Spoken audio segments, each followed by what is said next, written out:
What's up, everybody? This is Neil Real, and this is Let's Please God, the ministry that helps you stay right with God and find victory over sin and the devil and all his devices. Today, we are talking about why women commit adultery or cheat. All right, so we did a discussion about men cheating, a sermon on that, and we brought out all the reasons for that. And so today, we're going to talk about women. So let's get right into it. Generally, women cheat because she has no sexual desire for a husband, she has no respect for him, and she doesn't have any self-control. Right? She married for security, marital status, and provision, and she settled for a man she didn't desire sexually, that she had a full sexual desire for. And the reason why she doesn't have the sexual passion and desire for that man is because he lacks something, particularly masculinity. But he does have all these other resources, and so she settles for that because women need more than a great guy that they're really into. At the end of the day, they need to be taken care of. They need security. So they know that I need to get down. I don't care if this guy, I don't like this guy like that. I got to get married. And so they end up settling with a guy they're not attracted to that much, or he doesn't do it for her sexually, and therefore, she ends up cheating. So today I'm going to give you 7 reasons why women cheat, and they're kind of connected to what I just said, but as far as the heart of what I'm saying, but some of them are different. Number 1, the man has completely neglected his woman, so he's just not there for her. Okay, he may be doing it. He may be deliberately doing it, or he may not. He may be like in the military. Okay, and I just found out the marriage rate or the divorce rate in the military is 90%. And oftentimes the wives are cheating. They're doing this and that, and they just get divorced and get torn up. Why? The man's overseas fighting in wars. He can't. He's not at home with his family. And usually, what happens? The woman gets restless, and there's another man around, and she's having sex with him. She's dealing with him. Now, should she stay faithful? Her vow said so. But she needs a man's comfort. She needs a man's protection. She needs sex. And her husband's way overseas somewhere fighting in wars, invading other people's countries and stuff. So this is one of the reasons why women cheat. First of all, she's being neglected, all right? And she needs to get that from somebody else. So the man's not available, she gets it from somebody else. Another reason within the neglection is some guys are polygynous, and so they have multiple wives, and sometimes they spend too much time with one wife or they neglect the other wife. And the reason usually is because they don't like the other wife, and so the woman ends up trying to get her needs fulfilled by somebody else. All right? So that's the first reason, a neglect of the woman. Number 2 here is the soul tie. The woman has a soul tie. So we talked about soul ties in the sermon, The Effects of Sexual Intercourse. Talked about how a woman can develop a strong bond with a man, and if they break up, she can still have a connection to that man where that's all she wants. And she longs for that man. She can't stop thinking about him. But unfortunately, she gets married to somebody else. In a relationship with another man that's not like him, she will seek out a man similar to her soul tie. Or she may try to get back with her soul tie. And that's where the cheating comes in at. She begins to commit adultery, creeping around and stuff like that. What's connected to soul tie is something called the womb imprint. The first 3 partners a woman has sexually tend to form what type of man she's sexually attracted to. So if she marries a man after that doesn't fit her womb imprint, there's a problem there. And she's going to be seeking after something that fits her imprint. So the man that she's with, she's just not going to find him that attractive sexually, and something's going to be missing where he doesn't do it for her. And so she starts to dip out of the relationship to find that man. And she unfortunately may never find that man. But she has this womb imprint. She has a soul tie, and these things will cause a woman to cheat. Right? Number 3, feminism said, go girl, explore and have fun. So like I mentioned in the sex article, The Effects of Sexual Intercourse, the lady gave a story about how she was in a decent relationship with a man, but she said she wanted to open it up and explore her options. She wanted to go and start dating other people. She wanted to get on the quote unquote cock carousel and start having sex with all these different men. So feminism teaches women that they should do that. Spend your years in your 20s going around and having sex with all these different guys. And so a woman can be married and then get enticed by this feminist message. And she's listening to it on some girl's program or some YouTube video or whatever, and some talk show. And they're saying you should go out and just do that. And she gets intrigued by that. And a lot of times this is happening when women go out in something called girls' night out, where it's just a bunch of girls and they go to trips overseas and different things like this. This is when they begin to explore their sexual options and just start going around, even though they got a man. Now, the reason why she's doing this is because she don't respect her husband. We talked about that as the first reason why a woman would cheat on her husband. She don't respect him that much. There's something about him that's just not there, and so she's willing to take this offer of going on a sexual escapade with her girlfriends and having sex with all these different guys. So feminism triggered this woman to go out and be promiscuous. So that's the reason why women cheat. Fourth reason a woman cheats is her man became feminine. Okay? And she lost desire for him, as he changed throughout the course of the marriage. He also may have gotten fat and he changed. As simple as that. He used to be the man she loved, that she was on fire for, but over time he let gynocentric programming and feminism beat him down. He succumbed to the deceptions. He changed the way he treated her and began to pedestalize her, focus on her, and not take care of himself that much. And she lost interest and sexual desire for him. And so she began to seek that elsewhere. All right. So the way he can fix that is just become who he used to be. And that usually will correct the issue. But she's already went out and had sex with other men. So it shows that she's given up on her man by doing that. Okay. Number 5 here is bad sex. So a woman, if she has previous partners, she knows how sex is supposed to feel, or she's experienced the big O a bunch of times. She knows what she should be getting, but yet she's now in a relationship with she's married now, and she's not getting what she thought she was going to get. And she's in a marriage where it's just like the sex is terrible. And she begins to think about the times when she did have orgasms and fun and sex, and it's just not working for her.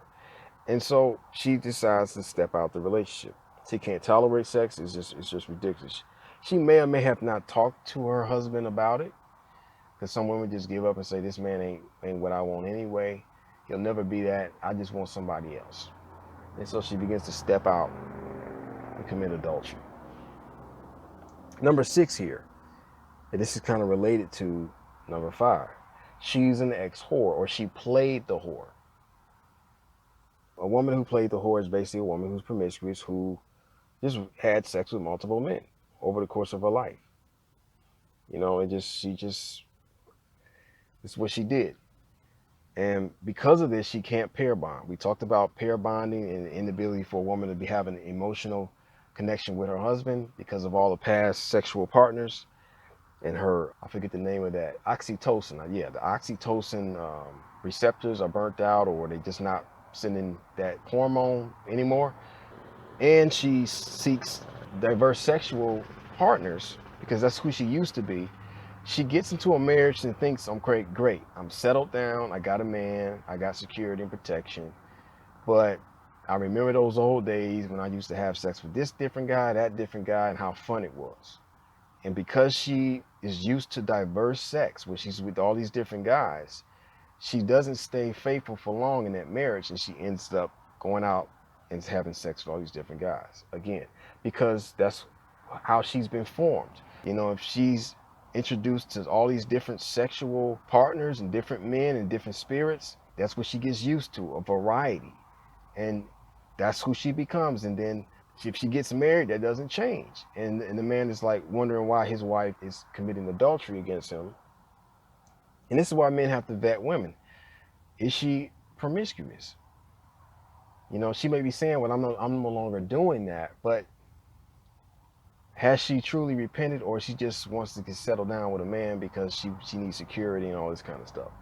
I do believe a whore can change. It's just that she needs the power of Jesus Christ to do that. But a lot of these women don't even know what has been done to their souls. And so they get married thinking everything is fine, and they get that itch, using in the vagina for different men. And before you know it, she's back on the hoe train doing her thing. So she's an ex-whore, or a woman who's played the whore. And women, don't get offended with me saying that we were a whore. That's in the Bible. That's what they call women who have sex with multiple men, who are not faithful to one man, okay? That's what they call that, or a harlot. She's played the harlot, or she's played the whore. That's what the scriptures say, all right? A woman who's out promiscuous. Yeah, I know you're not selling pussy. All right, I know you're not on the street as a streetwalker at 2 a.m. in the morning selling sexual services. But that's what you are. You are playing the whore if you are out and about with all these different men, okay? Once again, men and women are not the same. A man can have sex with a bunch of women and not be fazed. A woman, she's pretty much taking in all these men's spirits because she's built for men. So she takes on the soul of a man, all right? Men can also receive the soul of a woman, but they don't let that, it doesn't control them, because he's not built for a woman. He's built for God. But women were built for men, so that's why all that sex, all these different guys, messes a woman up. All right. Number 7 here is discontentment. So she's in a relationship, she's married, and she asks herself, is this the best I can do? See, feminism has told women that they're the prize, they are queens and goddesses, and they deserve the best. And some women have a decent guy who is financially set, who's good looking, who treats her well, who loves her, takes care of the kids, but yet she says to herself, you know what, can I do better? Can I get a man who makes more money than currently what my husband makes? Can I get a man who has a higher status? They're not content. They had everything they want, but they're not content. And feminism teaches women to never be content. And of course, gynocentrism leads men to feed into that, to where a woman is always constantly asking for more and more, and men are keep giving her more and more, and she's never fulfilled. So a woman will never be content if she's thinking this way and accepting the lies of gynocentrism. It's best to be content as a woman and say, I got a good man, everything is working fine. Let me stick with this, Going forward, so we went over the 7 different reasons. So my question now is, and what I'm going to answer here is, what's the difference between men and women cheating? Here's the difference between men and women when it comes to cheating. A man can love and value his wife, but still desire other women. All right, so a lot of women get offended. They're like, this guy, he don't love me, he don't want me. No, he likes you, he respects you, he loves you. It's just other girl over here had some big breasts and a big behind, and she had a pretty face. And she was arousing enough to him to where he wanted to have sex with her, and he did. And because he can't just, he can only have one at a time, because as far as marriage is concerned, he wasn't going to leave you. So he just had sex with the other girl. Now he's committing fornication, of course, and he cheated on the wife. He still loves and respects the woman that he's with. You see, she was arousing enough for him to go and procreate with her. Now, usually people are wearing condoms. They're not trying to actually bear a child, but the functions and the biology behind it is the same. Attractive woman, let's go procreate. That's built into a man. That's why men respond to women's bodies and their beauty, because that says go procreate with her because she's a good option. Okay, that's the biology behind a man. So it's not about he don't like you. It's not always the case. I did mention that is sometimes the case, but he respects you, still loves you. It's just that he needed to let go of some sexual, stuff, and she was at the time available. And he's built to do that. He should be able to have her and you and some other women if he can take care of them. And unfortunately, society tells a man he can only have one woman at a time. All right, so that's why he did it. That's the difference between men and women, okay? He still loves you and still values you and still respects you. For women, it's not the same thing. A woman cannot respect her husband and desire another man and have sex with him.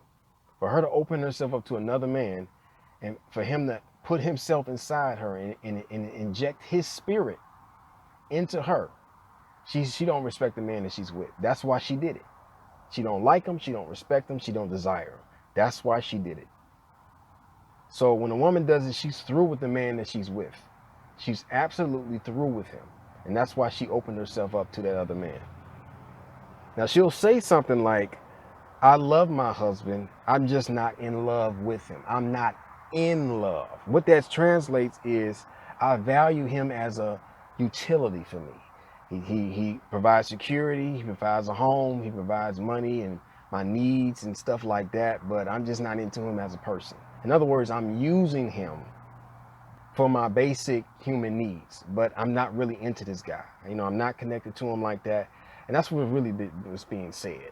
And so that's their excuse usually. Well, I'm not getting this other side of me fulfilled, you know, so I'm gonna go and get a man for that. But I like my husband for the utility side. He takes care of the bills, he keeps me warm and sheltered and protected, and he makes sure the kids are taken care of and stuff like that. And I appreciate that. But she don't value him as a man. She don't respect him. She don't look at him like that. He's nothing but a tool to her. You see, that's the difference. So when a woman goes out and she says, I still love for my man, but I went and did this. No, she's done with that man. Because see, men and women are not the same. We got to stop thinking that it's the same thing. Or it was just sex. It was just sex. I still like my husband. Yeah, you like him because he takes care of you. And unfortunately, a lot of men are funding a woman's sexual escapades. Basically, she can go out and have sex with all these different guys and then come back to a warm house and protection and security. And that's not a good deal for a man who's married. That his wife ain't supposed to be doing. That's not how God designed marriage. You know, this woman is faulty, and she cannot be married if that's what she's going to do. All right? Because she is screwing up paternity, rather.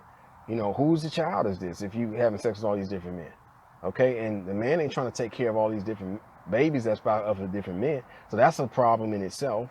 Then it's just the woman taking on the spirit of these different men. Now a man is dealing with a woman who's dealing with all these other men's spirit, and now he's interacting with the spirits of these other men. This is not how God designed marriage. So adultery primarily is when a woman is polluted by another man when she's in a marital relationship. Okay, and so this is you can't do this. It's unacceptable. All right, but this is what's happening in a gynocentric society, and I'm gonna get to why a little bit more in a minute. I've already touched on it. So why marry a guy you don't have genuine sexual desire for? Because that's the main reason why these women are stepping out. They don't respect the man. They don't have a sexual desire for him. He doesn't do it for her. He could be muscular and good looking, but if he's not masculine, she doesn't have that sexual desire. You know, it's just like, you know, she may have sex with him, but it's just this thing where she just don't respect him. It's something about him. All right, here's the deal. This is what's wrong with feminism and gynocentrism.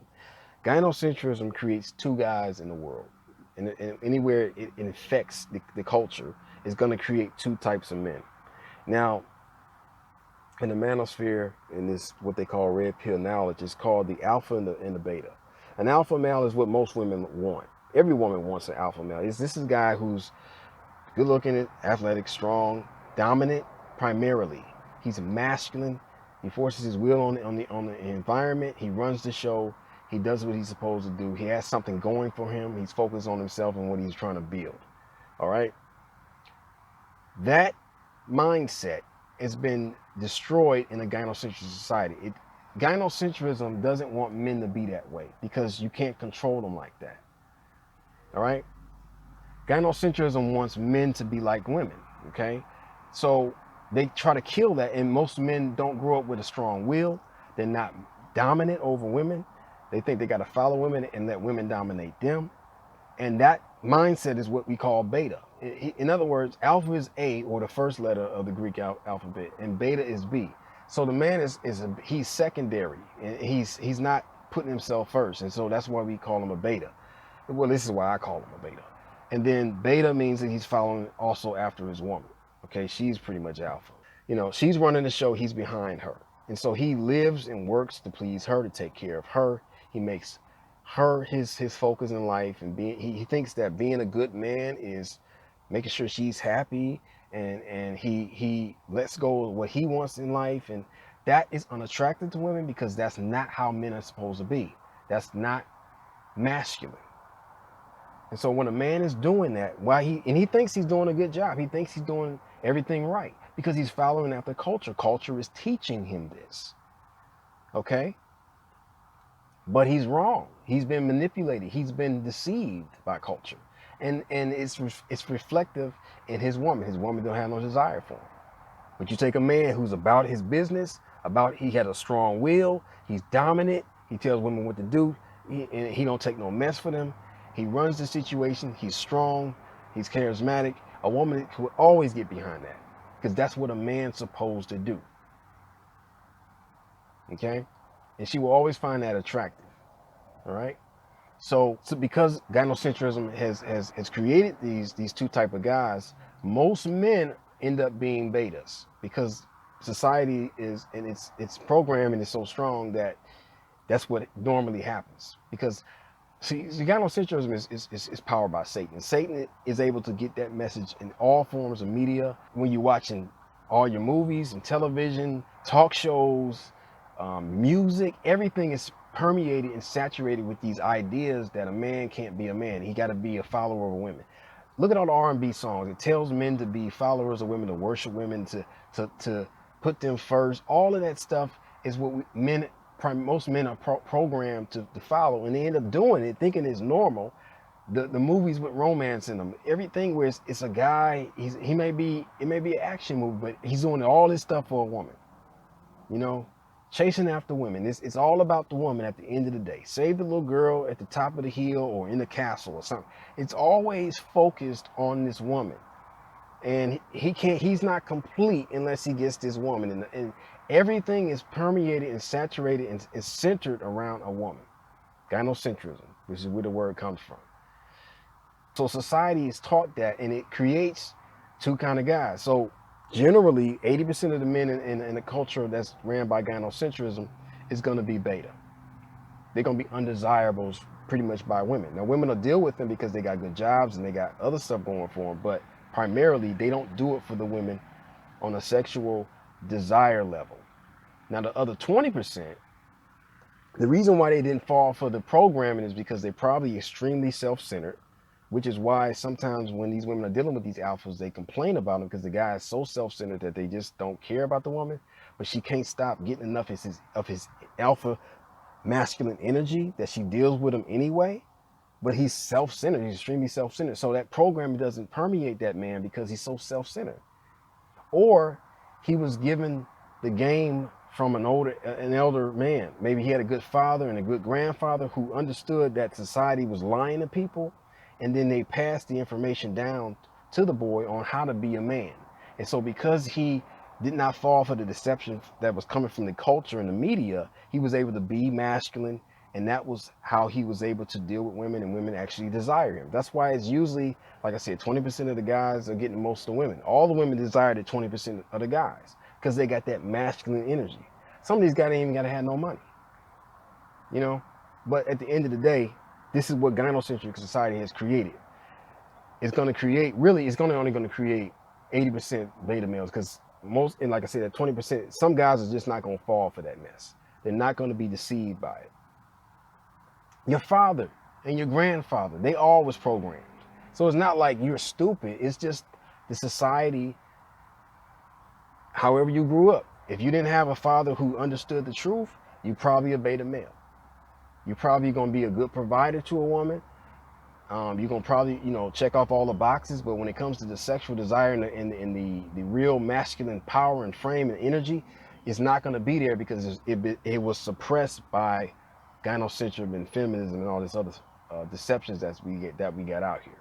So this is why women are settling, because they can't get the alphas. They can't get them. They're either too selfish or they got too many women. You know, because of their feminist mindset, they think they got to have a man all themselves anyway. If they were smart, they would have just married that alpha along with the other women that he has. But they can't. They don't think like that. But anyway, it's just not enough alpha, strong, masculine men to go around, and so they settle for this beta male. And the beta male thinks he's got a prize because he's been programmed to think that women are the prize.